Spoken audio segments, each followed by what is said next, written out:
Well, I'd always been interested in the Pacific War because my father went through the Pacific with the Army. When I got into an intense discussion with one of my sisters about what had gone on within the family while he was away, and that sent me back to my basement where I looked for some letters that I might have there, and I found about a dozen written to me. They were incredibly vivid, detailed. That's what got me going, and I went crazy, finding more letters, going to archives, interviewing people, and I couldn't interview him because he died a few weeks after coming home by a self-inflicted .45 caliber pistol shot. 35 years later, I'm putting it in print for the public, a book that's really accessible. More description, more explanation. 3 books, about 1/2 his letters and 1/2 my context, loaded with pictures and maps. We hear the Navy and the Marine story about the Pacific War again and again, but this is the Army story. It's contemporaneous. It's not what somebody remembered later and reconstructed. Just then, from 16 to 24 Jap bomber MiG-97s came over us. Beautiful silver birds.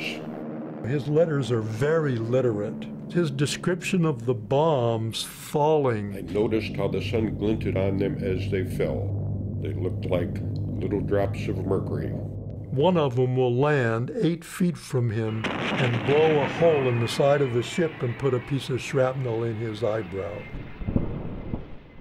Toward the end of the Solomons campaign, my dad wrote 4 long letters describing the entire 2 or 3 weeks. It was on this move that we went through a swamp that surpassed all my ideas of swamps. It was deep, slimy, stinking, sticky, sucking mud.